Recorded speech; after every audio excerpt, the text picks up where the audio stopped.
If you are with us by live stream, good evening. It's nice to have you with us. It's currently, I think, about 7:35, give or take a little bit. Planning to start the talk at 7:45, so give us about 10 minutes. We probably are running a little behind, but we'll try to catch up, and you should see us before terribly much longer. Thanks for joining us.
If you are joining us by live stream and you are waiting for our scholar in residence, we're going to ask you to wait just a little bit longer. The meal is done.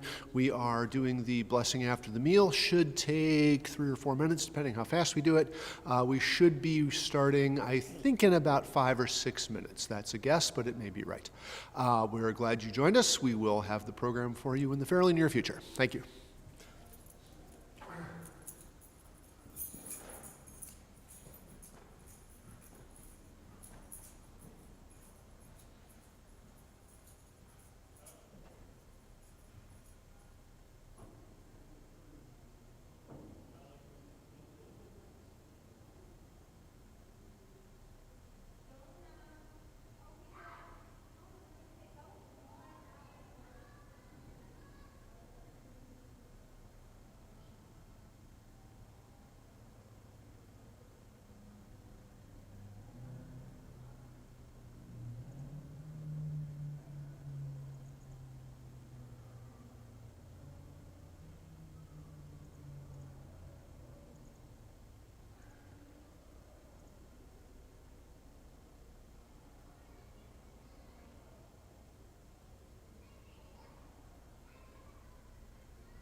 Hello again to the live stream audience. We are finished with dinner. The audience is moving in here slowly.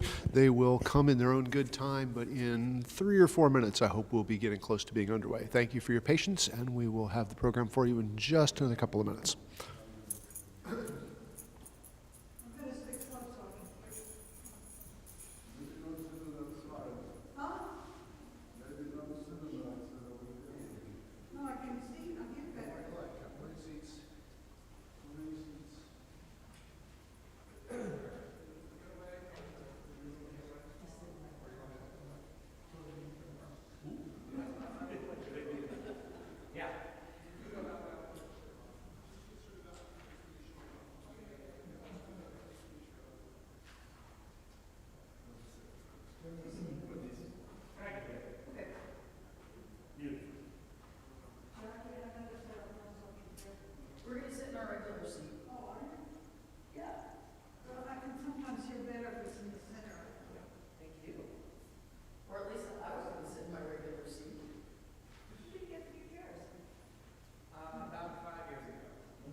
Good evening, everyone. Happy to get us started tonight. For those of you who might not know me, my name's Amy Posner, and I'm chair of our Adult Education Committee here at Agudat Achim. And it's my pleasure to fill that role, and I've been enjoying it for the last year and a half. So this year, our theme is that the committee chose is the people of the books. And we chose that theme as a response to all of the controversy around books going on in our society today. That we're always reading about book bans, about this book or that book not being allowed, or this book or that book being censored. And so as Jews, our committee felt what better way to spend the year than studying the books that help to bring our tradition, our faith, and our communities alive. So we've been having all kinds of programming along those lines this year. Just last week, we had Rabbi Tuchman come and show us how she learns in Braille and how Hebrew books in Braille are created. We've had an author come and speak to us about rabbis in literature and many different kinds of programs, and it's really my pleasure to introduce Dr. Benjamin Sommer tonight. And before I do want to say, I hope you all notice, and I give kudos to Dr. Sommer for his tie, because it goes right with our theme. So, Dr. Benjamin Sommer is a professor of Bible at the Jewish Theological Seminary and senior fellow at the Kogod Center for Contemporary Jewish Thought at the Shalom Hartman Institute. The Israeli newspaper Haaretz describes Sommer as a traditionalist but an iconoclast. He shatters idols and prejudices in order to nurture Jewish tradition and its applicability today, and characterized his thought as a synthesis of intellectual acuity, clarity, and deep knowledge of classical Jewish texts along with contemporary Christian theology and ancient Near Eastern literature. His book, Revelation and Authority, Sinai and Jewish Scripture and Tradition, received the Goldstein-Goren Prize in Jewish Thought for 2014 and 16 and was a finalist for a National Jewish Book Award. Publishers Weekly selected it as a recommended book in religion, describing it as a groundbreaking work, clearly written and broad in application. His earlier books, The Bodies of God and the World of Ancient Israel, and A Prophet Reads Scripture, Allusion in Isaiah 40:66, also received multiple awards. Sommer frequently teaches rabbinic and lay groups in the United States and Israel.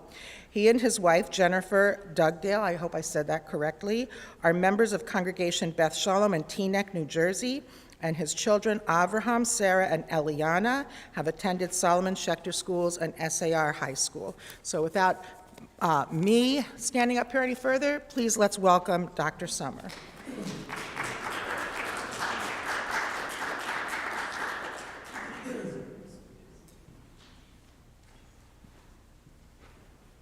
Actually, I think I'm going to switch to that one. Can I switch to that one? Thank you very much. It is a pleasure to be here and to be continuing to teach some Torah this evening, tomorrow, and Sunday morning. So tonight I want to talk about this theme of people of the books, in particular, people of the books, plural, in particular as it applies to the Torah. And I want to talk about the idea that the Torah, the 5 books of Moses, don't present themselves to us as a unity, as a literary unity, but in some ways can be seen, and very, very significant ways, can be seen as something of an anthology, something of a collection of books. And by that I don't simply mean that, well, Genesis, Exodus, Leviticus, Numbers, and Deuteronomy are different books. I mean this in a somewhat different way. Some of you might know that among modern Bible scholars, roughly starting about 300 years ago, but especially over the last 150 years, there is a theory about the origin of the Torah that suggests that the Torah was not written by a single author. It wasn't written down by Moses or by any other one author, but rather that the Torah combines a number of different documents that were written by different authors, different scribal schools. It combines these probably 3 or 4 different documents to create the 5 books of Moses that we know today. So according to this theory, for example, when we start the Torah in Genesis chapter 1, in that story of creation that we get in Genesis chapter 1, we are reading a snippet from a document that originally was written by the priests, that is to say, by the Kohanim. And then when we go into Genesis chapters 2, 3, and 4, we're reading another creation story written by a different group of authors. We're not really sure who those particular authors were. And then as we go through the rest of Genesis, roughly chapters 1 through 15, we're going back and forth between snippets from an originally priestly Torah, or a priestly book of Jewish teaching or ancient Israelite teaching, and this other book of Jewish or ancient Israelite teaching, both of which probably once existed by themselves on scrolls, and at some point were put together. As you get past Genesis chapter 15, parts of a third work begin to come in as well.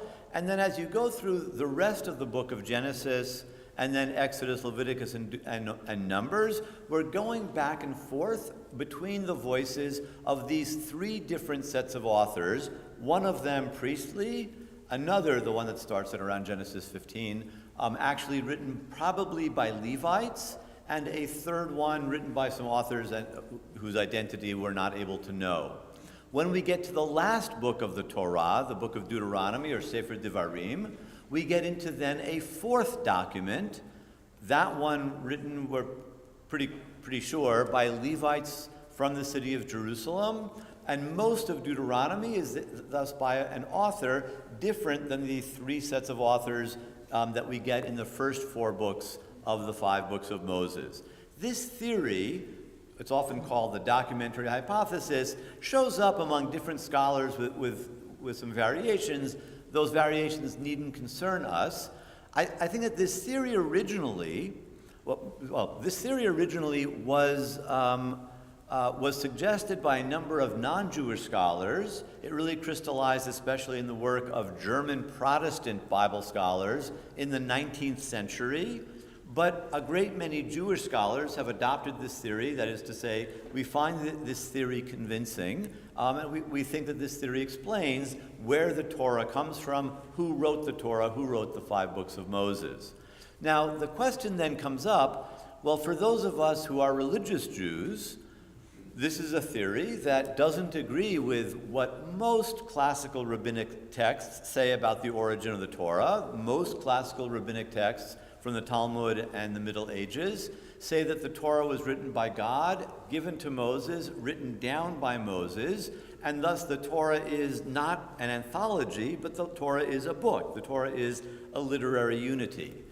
What I'd like to suggest tonight is that the theory that the Torah was written by a number of different human authors is not necessarily threatening to religious Judaism, but in fact can be quite interesting from the point of view of religious Judaism. This theory allows us to see the Torah in a way in which the Torah is a very typical Jewish book, and in a way in which the Torah has a lot to tell us as modern Jews. Although I think in the past, many Jews have been sort of scared of this theory or upset about this theory, what I'd like to try to show tonight is that this theory needn't be threatening to religious Judaism, and in fact can actually be quite useful and quite meaningful to a modern religious Judaism. I'd like to show that tonight by talking about a particular debate that shows up in the Torah once we're looking at the Torah through the lens of this particular theory that I've just very quickly summarized, this theory known as the documentary hypothesis. I mentioned that there are probably 4 different works that were merged together to form the Torah as we know it. I'm going to concentrate tonight on just 2 of those documents. One of them is the document that was written by the Kohanim, or the priests, and therefore it's usually referred to by modern biblical scholars as the priestly document or the P document. The other one is the book of Deuteronomy, which was written by Levites. So both of these works probably were composed in Jerusalem on the top by two different groups of people working at the temple. One a group of priests or Kohanim, the other a group of Levites. And these two different groups really had different theologies, different ways of thinking about who God is and how God relates to the world and to the Jewish people. And when we notice the debate between these two different points of view, I think that we're recovering an ancient theological debate that remains significant for Judaism today. The debate tonight that I want to talk about, I mean, we could do this with any of a number of subjects, but the debate that I'd like to talk about tonight is the nature of holiness. What does holiness mean? What is Kedusha? What makes something holy? What does it mean to say that something is holy? And even on a more basic level, what can be holy to begin with? The two different documents, the priestly document, especially in the books of Exodus, Leviticus, and Numbers, on the one hand, and this document from Levites, the book of Deuteronomy, which I'll often refer to as the D document, they both address this issue, but they disagree very, very strongly on it. So what I'd like to spend some time doing is first laying out the two different opinions and showing how they differ, and then I'd like to ask the question, well, what do we conclude about a religion whose most sacred text contains not actually a dogma that tells you what holiness is, but instead contains a debate, tells us about a debate between two different points of view, and it never actually resolves the debate. So first, I'll be describing what the Kohanim say, then what the Levi'im say about holiness, then I'd like to talk about what we learn from the debate between them. So let's start off with just some description. So if you, in the handout, if you go to the first page, the first numbered page, what I've done on this handout, and we won't have time to go through all the text, I'll just be looking at some representative text, but if you're interested, you can take the handout home and look at this in more detail to see how the generalizations that I'm presenting carry through all of these texts. What I've done in the handout is I've selected a fairly representative and a fairly large sample of verses from the Torah, verses from the 5 books of Moses, that use the word holy, either the adjective kadosh, which means holy, or the noun kodesh, which means holiness or a holy thing. I've also got, I'm not sure we'll have time to look at them, I've also included some verses that use the verb likadesh or kidesh, which means to make something holy, to sanctify. And I'm interested here, although I haven't given you all of the verses that use those words, I've given you a good representative sampling of how both the priests and the Levites use the term holy or holiness or the verb sanctify. We're going to see that there are some big differences between the ways that they use this term. So let's start with the priests, the Kohanim. The ancestors of people in the room with the name Cohen or Kagan or Katz or anything like that. So what did the ancient priests, how did they use the term, how did the ancient priests use the term holy? And I'm just going to read through a few verses. You can follow along. And as I'm reading, I'd like you to think about the question, according to the priests, in these verses that come from the priestly part of the Torah, what can be holy? For example, for the adjective kadosh, holy, what nouns does that adjective modify? So let's take a look at a few of these verses. Starting on the top of page 1 from Exodus chapter 29, verse 31. V'et el hamiluim tikach uvishalta et bisaro b'makom kadosh. You should take the ram of the ordination. It's a description of how to do the ceremony to ordain Aaron as the high priest. Take the ram of the ordination and boil its flesh in a holy place, b'makom kadosh, a holy place. Skipping over to the book of Leviticus, we read basically the exact same verse, also talking about boiling the flesh of a ram, b'makom kadosh, in a holy place in Leviticus chapter 6, verse 19. Then we read, 6:9 that is. Then in verse 19 we read that the Kohen who has conducted a certain purification ritual shall eat of a particular piece of meat, and we're told that that meat should be eaten bimakom kadosh, in a sacred place, in a holy place. In verse 20, we're then told that anything that the flesh of the ram touches will itself become holy, yikdash, v'chol asher yiga bivsara yikdash. If any of its blood is splattered upon a garment, you should wash the dirty garment bimakom kadosh, in a holy place. You can't just take it out to any old river or stream or laundromat. You can only deal with that garment in a holy place. Same thing in a number of other verses that Leviticus 7:6 also talks about makom kadosh, a holy place, or sometimes it's translated in the New JPS translation that I'm using in this handout as a sacred precinct, just another way of saying holy place. Let's take a look at Leviticus chapter 11, verse 44 and verse 45. So that's right in the middle of page 1. Here we're going to see a somewhat different use of the word. There we read, Ki ani Adoshem Elokechem, v'hitkadishtem v'hitem kadoshim ki kadosh ani. For I am Hashem your God. You shall sanctify yourselves, or you shall make yourselves holy, and you should become holy, because I am holy. So this is a different use than we were seeing before. Before we kept on seeing again and again the term makom kadosh, that there's such a thing as a holy place. Here we're told that people, and this is a verse that is addressing the entire Israelite nation, the entire Jewish people. The entire Jewish people are told, v'hit kadishtem, you should make yourselves holy, v'hitem kadoshim, you should become holy. And the reason is because God says, because I am holy, I took you out of the land of Egypt, and therefore, v'hitem kadoshim, therefore you should become holy. You get the same idea later in the book of Leviticus in chapter 19, verse 2, where God says, Kedoshim tihiyu, ki kadosh ani Adonai lechem. You should become holy, or you should be holy, for I, Hashem your God, am holy. We get a little bit more detail maybe on what holiness means in the next verse. We're towards the bottom of page 1 now at Leviticus chapter 20, verse 26. V'hitem li kedoshim ki kadosh ani Adonai va'avdil etchem min ha'amim lihiyot li. You should become holy to me, for I, Hashem, am holy, and I have separated you from other peoples to be mine. So somehow holiness here has to do with separation and closeness to God.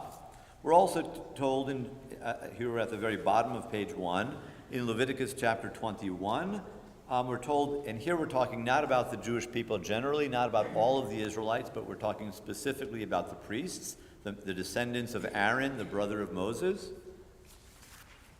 We're told, Kedoshim yihiyu le'Elohehem, v'lo yechalu et shem Elohehem, ki et ishe Adonai lechem Elohehem him makrivim v'hayu kadosh.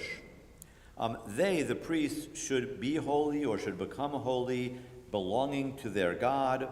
They shouldn't profane the name of their God, for they offer the Lord's, actually this is a mistranslation by JPS, they offer the Lord's offering or gift offerings of the Lord, and they should become holy, and so must be holy. So there are certain specific laws that apply to Kohanim because they're supposed to always be holy or always be in the state of becoming holy. Just one more example here from Numbers chapter 5, verse 17. So here I'm towards the top of page 2 of the handout.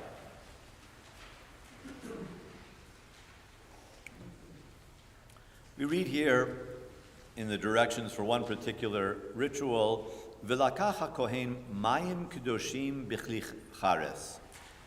The priest, the Kohen, shall take holy water in an earthen vessel, and then the priest has to go do something with this water. What we've seen so far is that in P, for the priests, well, let me ask you, what have we seen so far among the priests?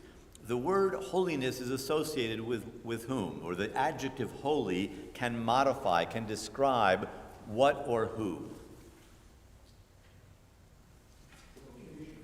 Location. Was that over there? Location. Again and again, actually, I mean, we got this, it sounded like, I mean, I'll sound like a real estate agent for a moment. Location, location, location. Over and over again, we read, Makom, Bimakom Kadosh, Bimakom Kadosh, Bimakom Kadosh. According to the priests, a place can be holy. The place that they're describing, we're actually going to talk about more, I think, on Sunday morning. The place that they're describing is the Mishkan, the tabernacle, also known as the Ohel Moed, the tent of meeting.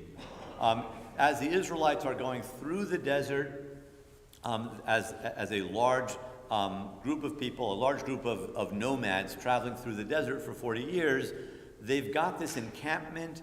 At the center of the encampment is an area that is actually demarcated by a sort of wall that's made of leather and wool.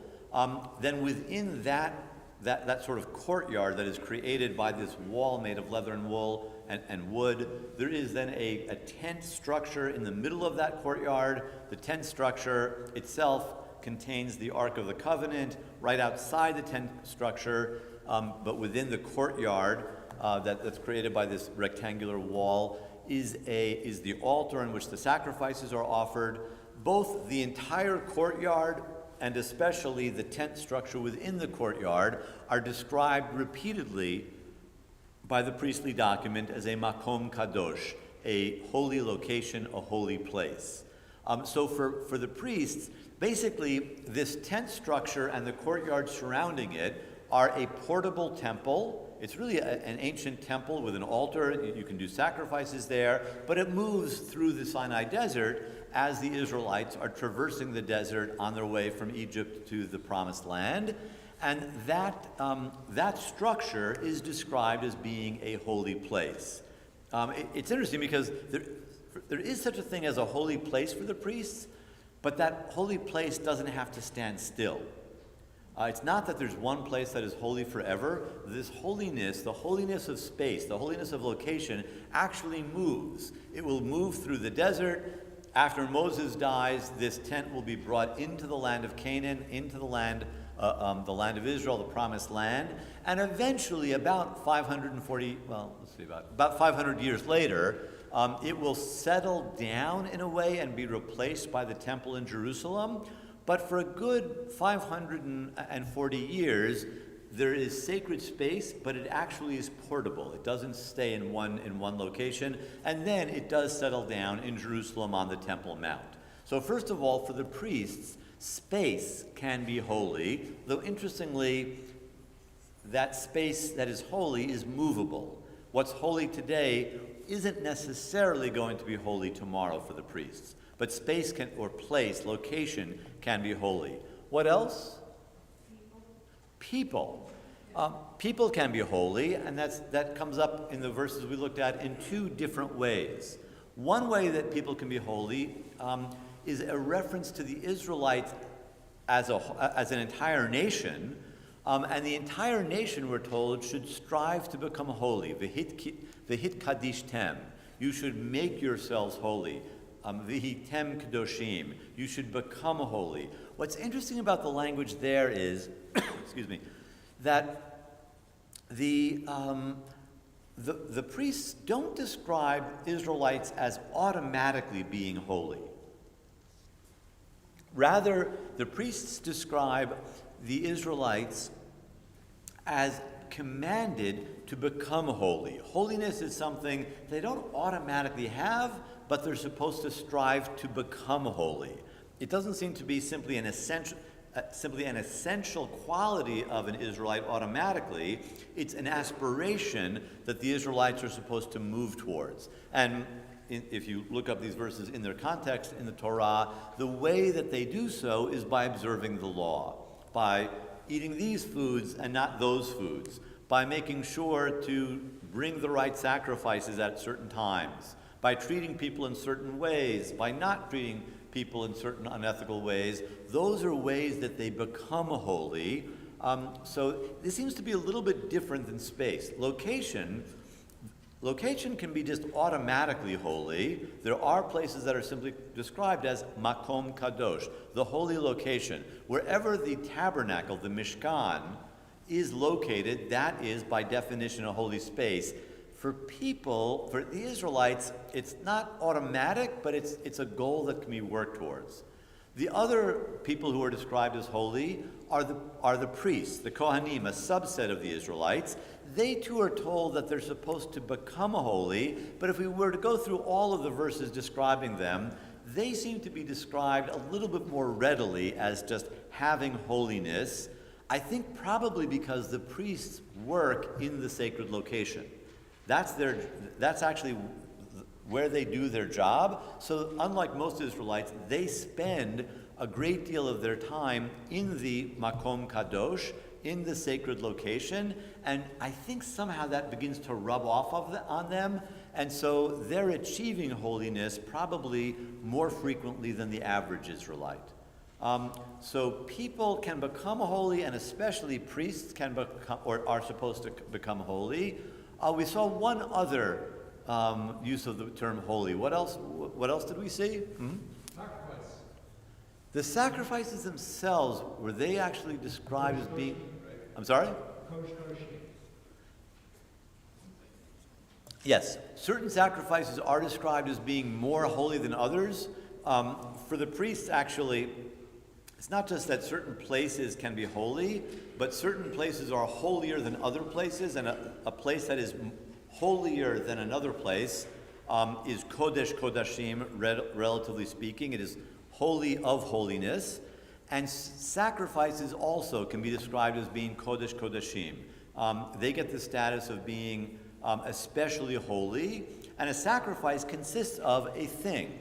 A sacrifice consists of a piece of meat, or it can consist of a certain kind of flour. It can also be a sacrifice.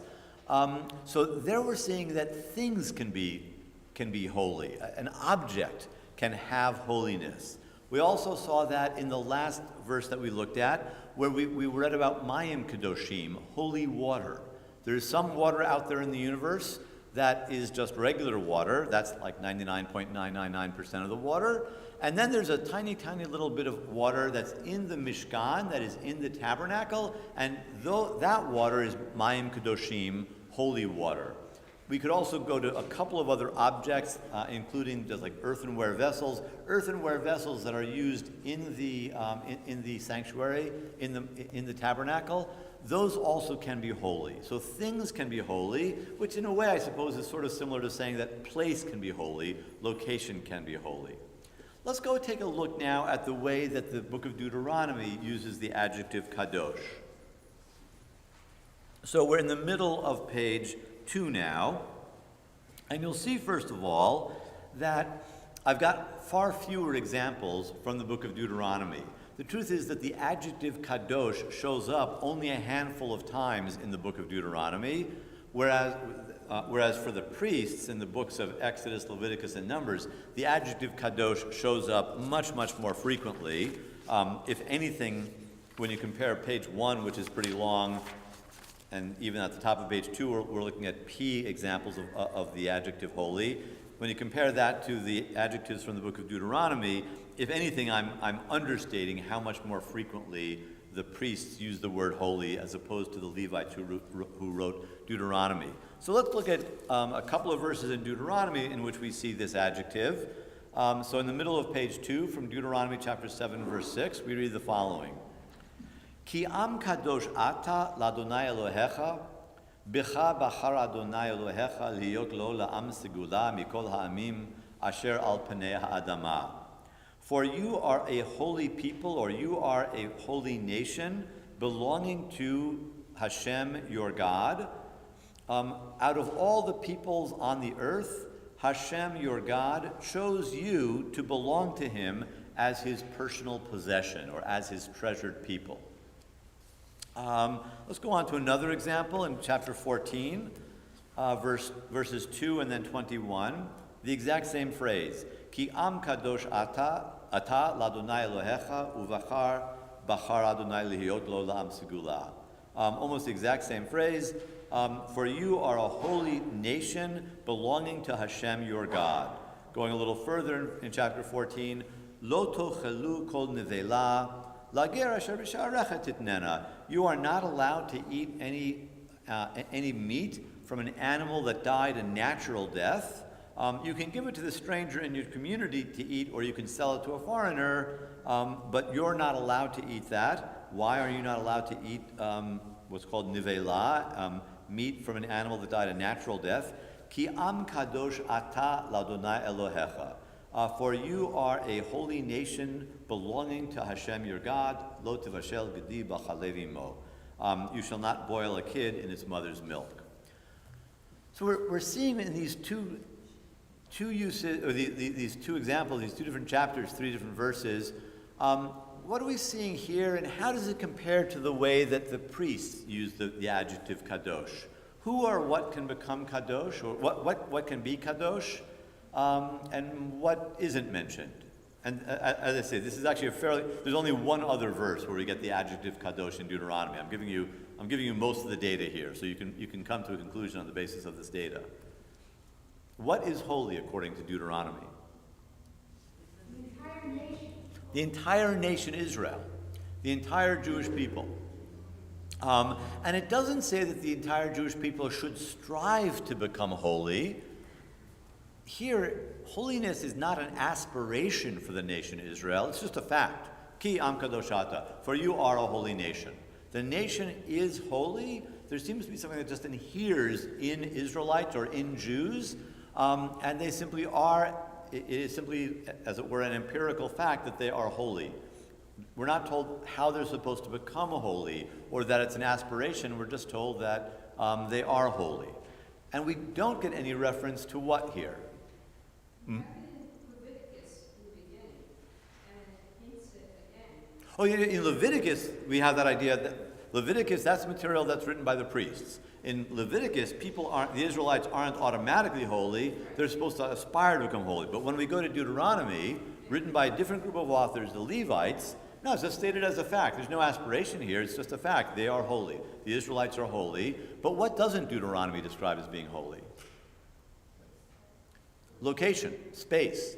There's no reference in Deuteronomy to holy places or a holy place, and there's no reference to holy things. Rafi? Deuteronomy over and over describes chosen location.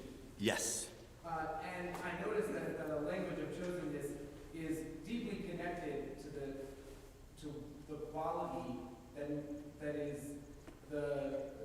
describes the holiness of the nation. Yes. So, can we extrapolate that the Levites do have some sense of holy place through the adjective of chosenness, or is there a way in which the verb bachar, in fact, means holiness for the Levites in a way that the verb kadosh does for the priests? Great question, spectacular question. So let me just fill in the background that Rabbi Spitzer is assuming, just to make sure that we're all on the same page. An interesting feature of the book of Deuteronomy is that the book of Deuteronomy, unlike the other books of the Torah, specifies that when you get into the land of Israel and you build a temple, there'll come a time when you can only build one temple. Sacrifice will not be carried out just anywhere. It can only be done in one particular location. Historically, we know that the Israelites originally had multiple temples located in various parts of the land of Israel. The earlier books of the Torah, especially the book of Exodus, and also Genesis by implication, accept the idea that there can be many different temples, but Deuteronomy insists that no, there can only be one temple, so there will come a point in time when all the local temples, these little local temples, will have to be shut down, and all sacrifice will have to happen in the one place. It's obviously referring to Jerusalem, and it refers to that one place as Hamakom Asher Yivchar Adonai L'Shaken Et Shmo Sham. The place that Hashem, the place that God will choose, Yivchar, the place that God will choose to make his name dwell there. And this happens over and over again. This is one of the main features of the book of Deuteronomy, is that Deuteronomy insists you can only have one temple in the one place that God chooses. You can only have one altar. Deuteronomy actually severely limits the extent of sacrifice in people's religious life because most people don't actually live near the temple. You can only do sacrifice in this one place, the place that we call Jerusalem. Now, on the one hand, that it uses the same verb, choose, yivchar, that we get over here, bahar. God chooses the Israelites, and that's what makes the Israelites kadosh. That's explicit in Deuteronomy chapter 7 and again in Deuteronomy chapter 14. What's interesting is that although Deuteronomy uses the verb bahar over and over again to describe the one temple in Jerusalem, Deuteronomy never ever describes the temple or the city of Jerusalem as being kadosh. I think the consistency of that pattern, never in all the dozen or more than a dozen times when Deuteronomy uses that phrase, the place that God will choose to make his name dwell there, from the consistency of that pattern, that never, it says it over and over, but it never refers to that makom as being kadosh. I think that choosing produces holiness for people as far as Deuteronomy is concerned, but not for places. And when you compare the dozens of places where the priestly literature uses the word makom and does use the word kadosh, uses place, and then does use the adjective holy to describe the place, when you compare that with the many places that Deuteronomy talks about, the place God will choose, but never describes as holy, I think we're really getting a different idea of holiness here. A very different idea of holiness. And, back there, yes? So, does context or purpose, can it have a holy nature? So as to, I'm thinking about the act of Kiddush, of raising wine up to be blessed and used in blessing, and that wine is not necessarily inherently holy, but in the context of the purpose, it may be temporarily holy. So can we make something holy? Can we be mikadesh? Let's switch over to page 4 of the handout, where I talk about the verb. And let's see how the different sources use the verb that talks about making something holy. Now, actually, remember, we've already seen that the priests in the book of Leviticus do say that Israelites are supposed to make themselves holy, v'hit kadishtem. In addition, we're told in Genesis chapter 2, which is a part of the priestly text, that God blessed the seventh day and declared it holy. Vayvarech Elohim et yom hashvi'i vaykadesh oto, a verse that we've actually seen twice already this evening, since it precedes Kiddush, both in the sanctuary and then in the room where we were eating. So here we find out that you can make that God makes time holy. Not only is there a holy space, there's also holy time. God makes time holy on a 7-day cycle. God makes the seventh day holy. You can consecrate or make holy every firstborn male, according to, in fact, that's a commandment in Exodus 13. Israelites are supposed to consecrate the eldest male a firstborn male is somehow supposed to belong to God. You can also make clothing holy, or actually by dressing the high priest in sacred garments, you make the high priest holy. So we do get here the idea of making time holy, making a person, in particular the high priest, holy. When you go on to the top of page 5, you can also make space holy by sprinkling it with consecrated oil. So this is matching what we saw originally on page 1 about P. The priests believe that things can be holy, and therefore that God or even human beings can consecrate things and even people, as well as also time. We didn't see time before, so that's a new piece of data. As for a purpose, can a process be holy? That's an interesting idea. I don't think it shows up in the Bible. But you do get this idea of context, that for a particular purpose, you can make a place or even a time holy. Yes, we are getting that. Another question or comment here? Could you define or talk about characteristics of holy? What is holy? So what does holy really mean here?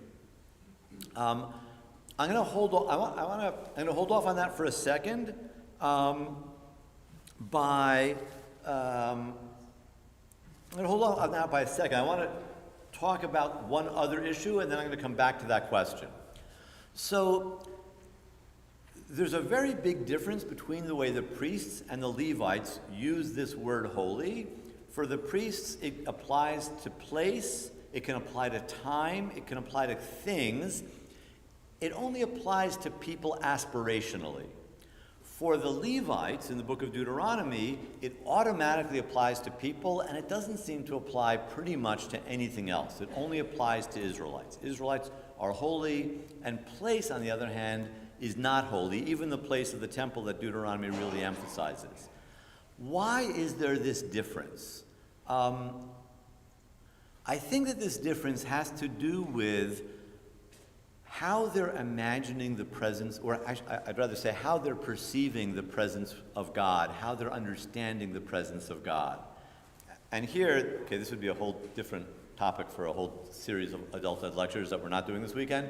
But here I just have to say kind of like quickly, we have to put out of our minds what they taught us in Hebrew school. At least I was taught in Hebrew school that the Jews and the Bible don't believe God has a body. Actually, that's completely untrue.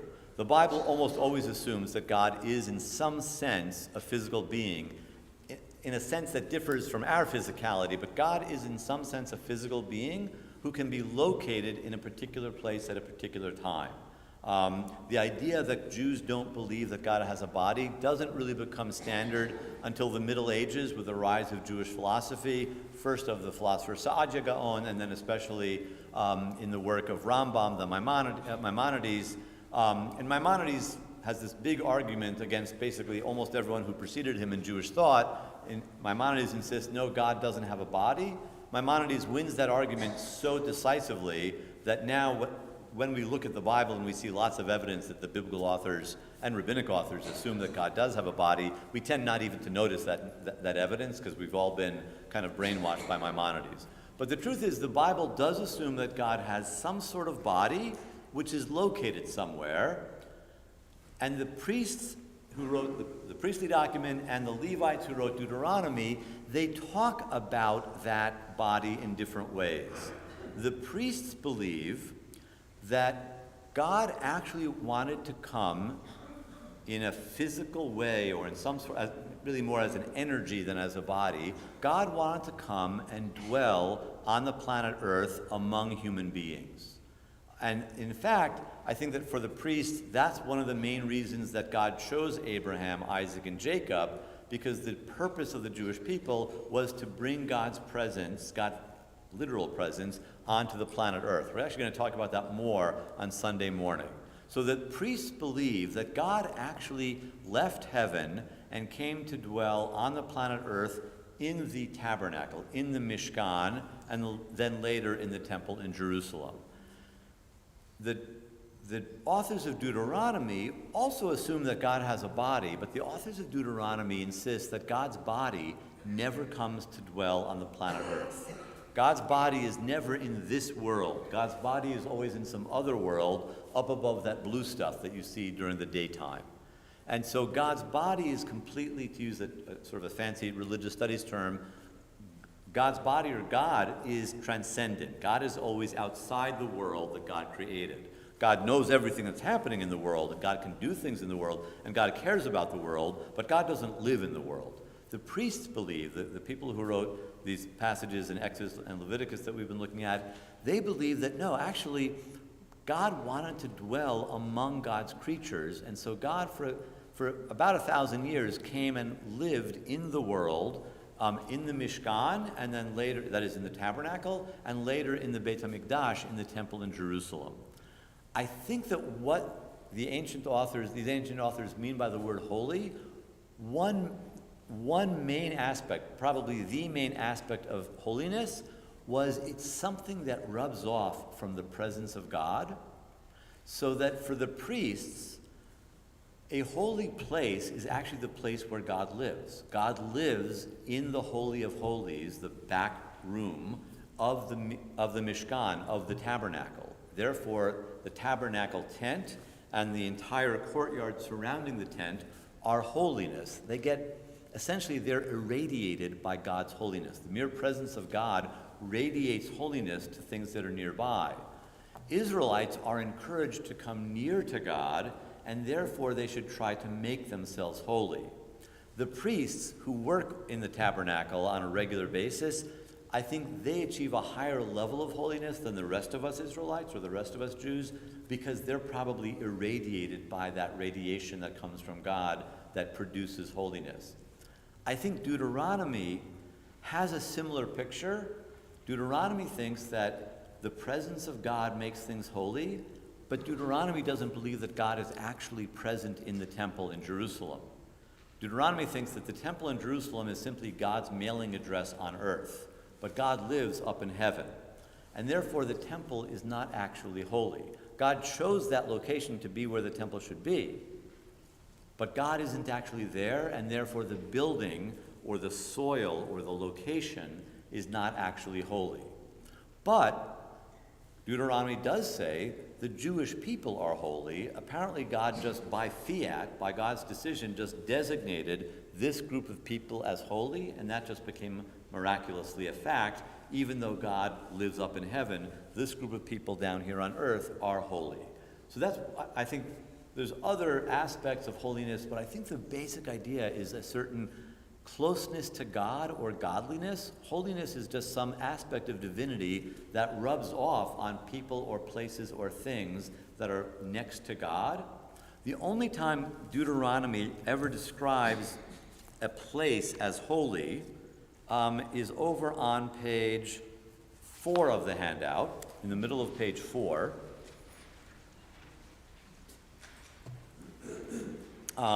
In Deuteronomy chapter 26, verses 13 and 15, middle of page 4, Deuteronomy 26. Here there's a prayer in which, in verse 15, you say in God's presence, Hashkifa mim'om kodshecha min hashamayim uvarech et amacha et Yisrael v'et ha'adama asher natata lanu. Look down from your holy abode, from your holy dwelling, that is to say, from heaven, and bless your people Israel and the land that you have given us. This is the only time, actually, there's one other exception that we could get to if people have questions, but basically this is the only time that Deuteronomy ever describes a place as holy, and that place is not on the planet Earth. Me'om kodshecha refers to Shamayim. The holy abode is in the sky. Deuteronomy never calls a place on the planet Earth holy, because Deuteronomy doesn't think that God comes to the planet Earth. The only place that is holy is up there above the blue stuff. So I think we're getting here two very different visions of holiness. For the priests, the Kohanim, for the first 4 books of the Torah, place is holy and people can aspire to holiness. For Deuteronomy says, no. Place is never holy, at least places down here on the planet Earth, they're never holy. Land is never holy, a city is never holy, a building is never holy, but the people Israel are holy. What I think is interesting about this is, first of all, that what we're seeing in the Torah itself is that the Torah doesn't come to teach us a dogma, a single truth about holiness that we as Jews have to accept. Instead, what the Torah is doing, what the 5 books of Moses are doing on this issue and on many other issues, this is the one that I chose to talk about tonight, is the 5 books of Moses are presenting us with a debate. Not a dogma, but a debate. Not a belief that we absolutely have to subscribe to as good Jews, but a debate that we can participate in. It's a conversation that we're invited to join. but you might be more on the one side of the conversation or more on the other, or maybe you'll come up with some synthesis and you'll create a third point of view, perhaps. What we're finding in the Torah here is that the Torah isn't a book of dogma, but it's rather an anthology that has a debate about an important religious issue. To use the Hebrew term, what we're getting in the 5 books of Moses is a machloket l'shem shamayim, a debate for the sake of heaven. We're not actually told who's right. What we're told is that this is an issue that's worth thinking about and talking about and debating. Now, I think that as Jews, we're used to that idea that there are sacred texts that have more than one, you can read a sacred text that has more than one opinion, and we're invited to join that debate. We usually think of those texts as being rabbinic texts, because rabbinic texts quite explicitly will say, well, Rabbi Akiva says this, but Rabbi Yishmael says that, or Rabbi Shimon Bar Yochai says this, but Rabbi Eliezer says that. And when you read through the Mishnah or the Talmud, the Gemara, or you read through a Midrashic collection, you get these different opinions, and there's obviously a machloket l'shem shamayim taking place in these texts. There's obviously a debate for the sake of heaven taking place, and then as you read the medieval commentators who are writing commentaries on the Mishnah or on the Talmud, they partake in that debate very often. They often will extend some implications of the one opinion and then of the others. What I'm trying to point out is that when we look at the Torah, the 5 books of Moses, from the point of view of this modern theory that developed in the last 200 or so years about the composition of the Torah, when we look at the Torah as an anthology rather than as just a single literary unity, we suddenly realize that the Torah presents these different theologies, these different ideas about God.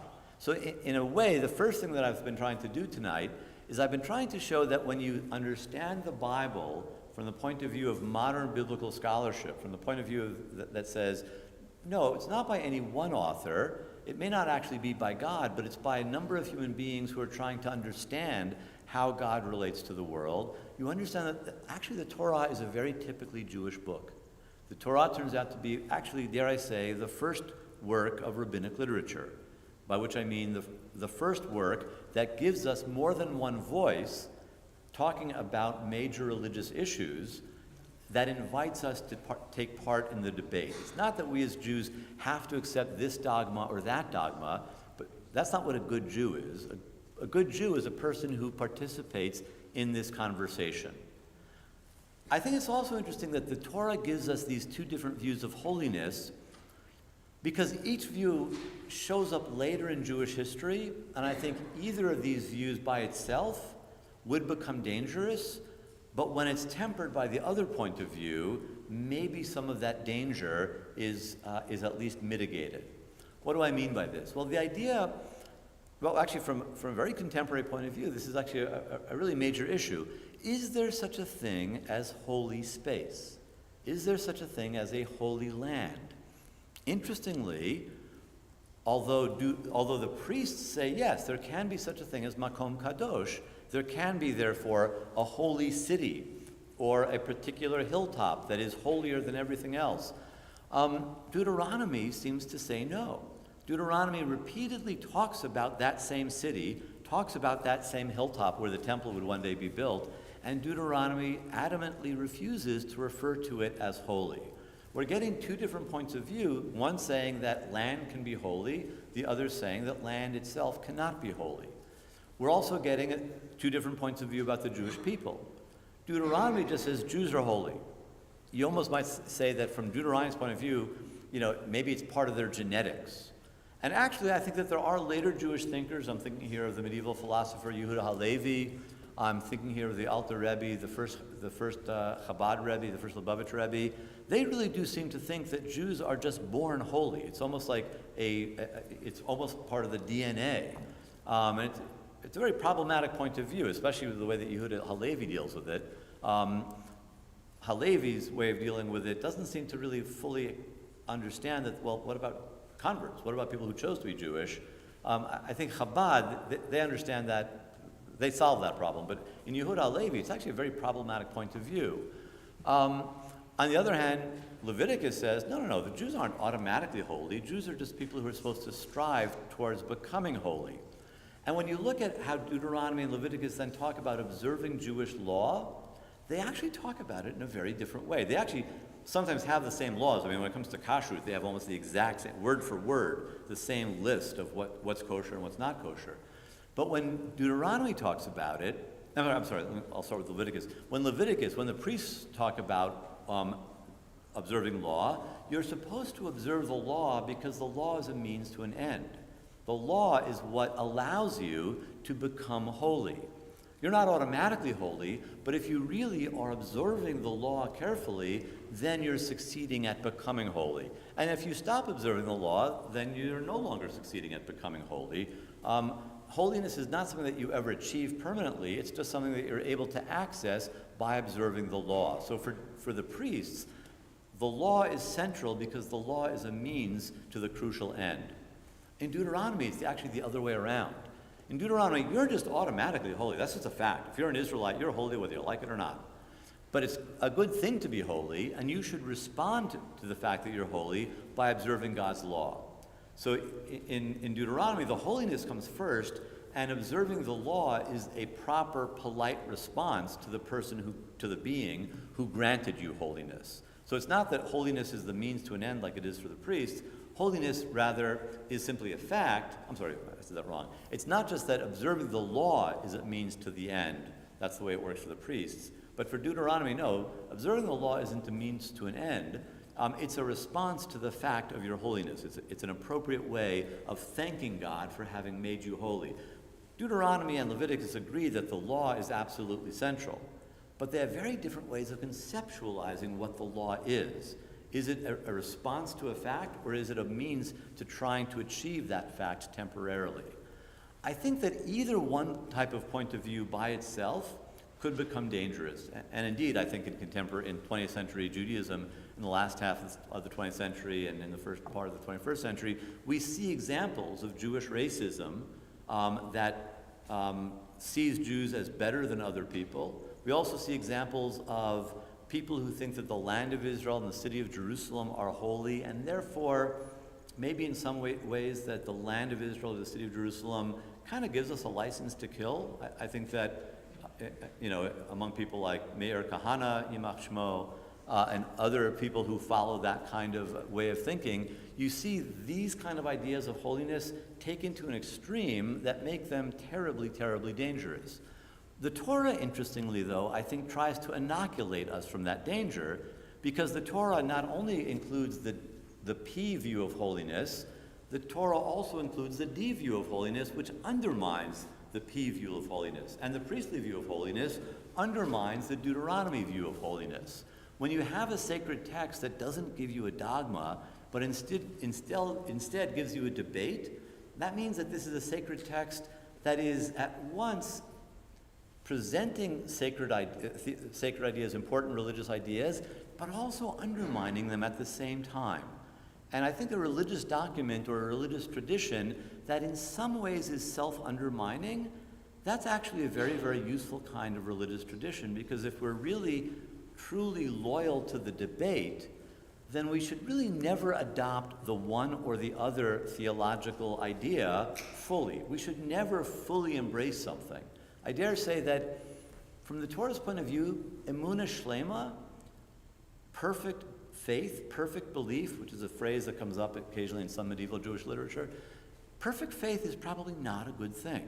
You shouldn't have emunah shlema in P's view of holiness. You shouldn't have emunah shlema in D's view. You shouldn't have perfect belief in this or that point of view. Rather, as a Jew, what you should be doing is believing, but also believing with some skepticism. The Torah is a document that, by debating itself, encourages a certain degree of skepticism. The same, obviously, is true of later works of rabbinic literature, the Mishnah, the Talmud, the Midrashic collections. So I think that when we think of the question, why does it matter for us to realize that the Torah is not a book, it's an anthology, that we are not a people of the book, but we are, as your theme for this year states, we are people of books, plural. we're learning something about an authentic Judaism.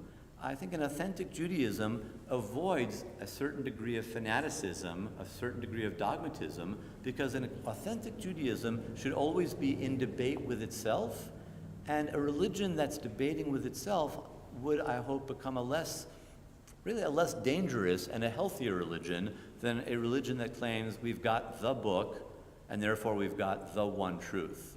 So, what we've seen today in this debate about holiness is really something about the nature of the Torah itself and the nature of a religion based on the Torah.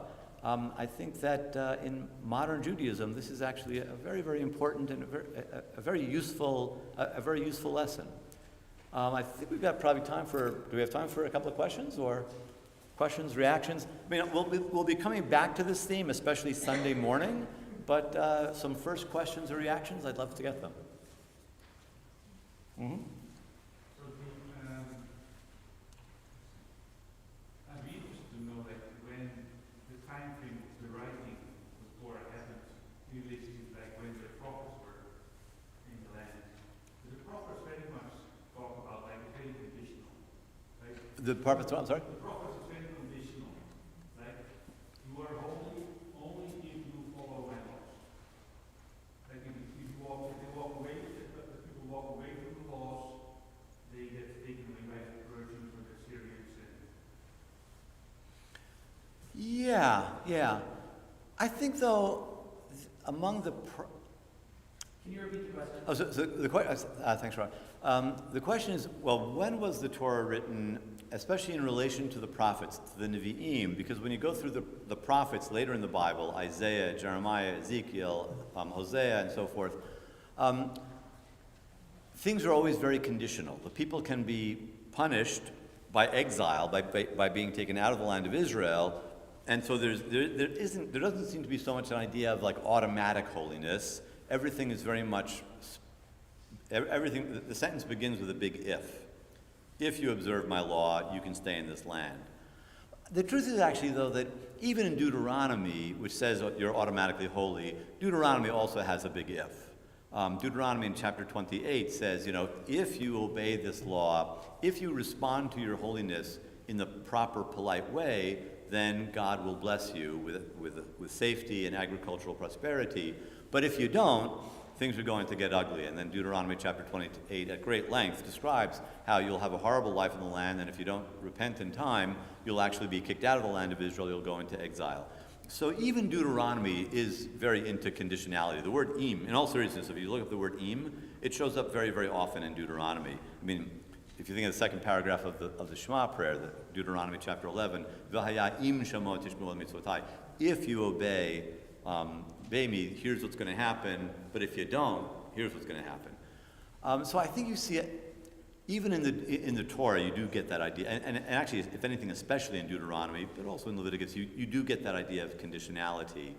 I think, as far as and by the way, I think that there's a similar debate among the prophets, that Isaiah tends to align more with the idea that, well, it's not so much in the way they use the word kadosh, but in other aspects of Isaiah's theology, Isaiah tends to think that the people and the land are automatically have some tremendously good status, and therefore God might punish them, but there's always going to be a limit to how much of a punishment there will be. Jeremiah heightens the idea of conditionality much, much more.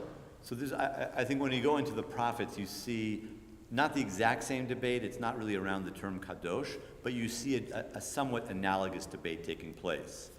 As for when these were written in relationship to the prophets, there have been different theories. So I could spend like a good hour just summarizing different theories. But I think it's fair to say that most Bible scholars, first of all, agree that the 4 different documents, some of them say 3, whatever, they weren't necessarily written at one particular point in time. They were produced by generations. Both the Levi'im and the Kohanim, who wrote the D document, the P document, they didn't do so all of a sudden. There were generations of Kohanim who wrote scrolls, their children, their grandchildren, copied those scrolls and added to the scrolls. Maybe the grandchildren of that generation took several different priestly scrolls and put them together onto one long scroll. Then there was probably another set of supplements that later Kohanim did. So, and for Deuteronomy, it's also probably the case that it evolved over time, and then they were put together.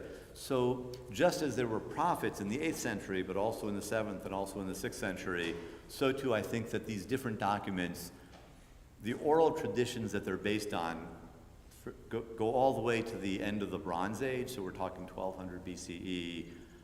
They probably start getting written down in the 9th century, the 8th century BCE, but then they're being copied and supplemented for a while. So I think that the Torah and the prophets are both contemporaneous in that there were many prophets over many centuries, and the Torah literature was being composed over the course of several centuries. I think I probably represent the minority of scholars, but to me it's absolutely clear for a number of reasons, in particular linguistic reasons. All of the Torah literature, all 4 documents were written before the exile, before the year 586 BCE. They were put together, however, after the exile, after 530 BCE. Many scholars think that some of them were being written after the 530s in the post-exilic period, but linguistically I think that's impossible. The Hebrew after the exile and before the exile is clearly quite different, and the Torah is consistently written in pre-exilic Hebrew. Maybe time for one more question, and of course you can keep on thinking. I'm around all weekend, or maybe let's say 2 more questions. Mm-hmm. Since the Torah was written by different scholars based upon their understanding of what was considered Islamic, could one argue today that different scholars could alter the text? So just to repeat the question, since this modern theory of the composition of the Torah that I'm talking about says that Chachamim and Sofrim and Kohanim and Leviim, scholars and sages over many centuries in biblical times, are the ones who actually wrote the Torah. The wording of the Torah didn't come down from heaven. But since it was human beings who wrote the Torah, human scholars and sages, could one argue that, well, today people can alter the text? I guess I could give 2 answers, both of which are true. The one answer is yes, and the other answer is no. I'll start with the no. Just practically speaking, well, no, the text of the Torah was crystallized. At a certain point, there were many different sages and priests and Levites and prophets who were involved in creating it. But at a certain point in time, the text was put together pretty much the way that we have it. Over centuries, it was copied. A particular version of the Torah was accepted as the correct version. Sometime probably between the destruction of the Second Temple and the Bar Kokhba rebellion, in other words, between about the year 70 and the year 135, all Jews all around the world agreed, okay, this particular set of consonants, that is the Torah, and there's an oral tradition as to what the vowels that go with the consonants, what the vowels are, and so, for the past about 1,500 years, we've pretty much had the Torah, and certainly for the past 2,000 years, we've had the exact text of the Torah. There's no disagreement.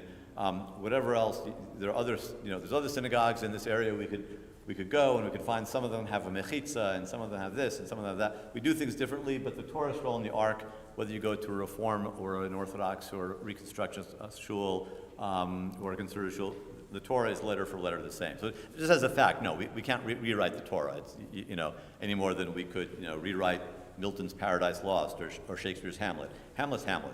You can just go to the library and get it out. You can like it, you can not like it, but it is what it is. So in that sense, practically speaking, no. But on the other hand, at services earlier, I talked about how the Torah consists not only of the written Torah, which is what we've got in the Bible, which just practically speaking, no, it cannot be changed. The Torah also consists of the oral Torah, the Torah Sheba'al Peh, the Torah that is in the mouth. The Torah that is in the mouth means first and foremost rabbinic literature, the Talmud, the Midrashim, and those have been already, those also are crystallized. They've been in their current literary format for many, many, many centuries. But the Torah that is in the mouth, Torah Sheba'al Peh, it never ceases to continue growing. The Torah Sheba'al Peh, the oral Torah, is something that's because it's oral, because it's something that isn't fully written down, it's always growing and evolving and emerging. And in that sense, yes, scholars throughout Jewish history have always continued not to change the 5 books of Moses, but to produce new interpretations of the 5 books of Moses, and to produce new works of Jewish law, and new works of Jewish philosophy, and new works of Jewish mysticism. And so in that sense, the answer is very much yes. And not only sages, but all Jews, to some degree, if they want to, can participate in this machloket, in this debate, in the discussion that is the ongoing unfolding of the Torah Sheba'al Peh, of the oral Torah.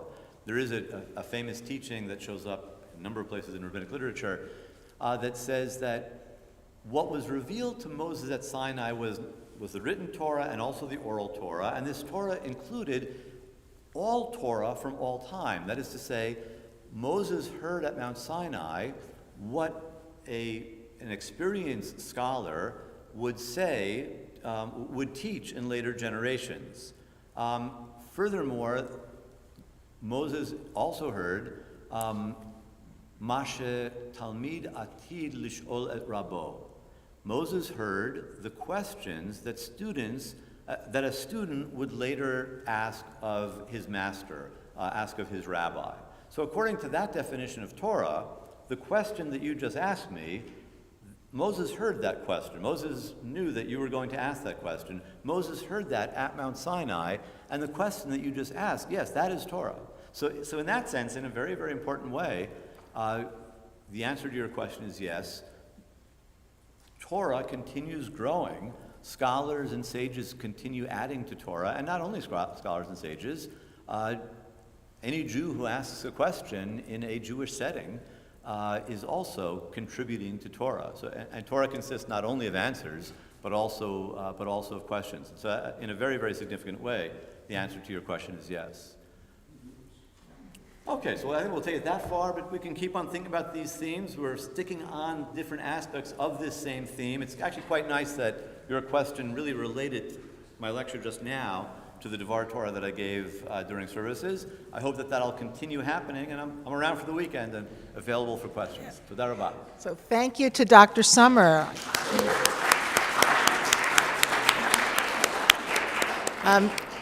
Before we adjourn for this evening, I also want to thank the members of the Adult Education Committee, without whom this weekend would not be possible.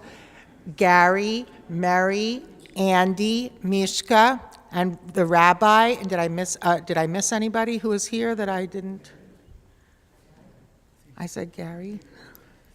Anyway, we're a great team, and I want to thank all of you for our efforts in bringing Dr. Summer tonight. And see you all in the morning.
walk over.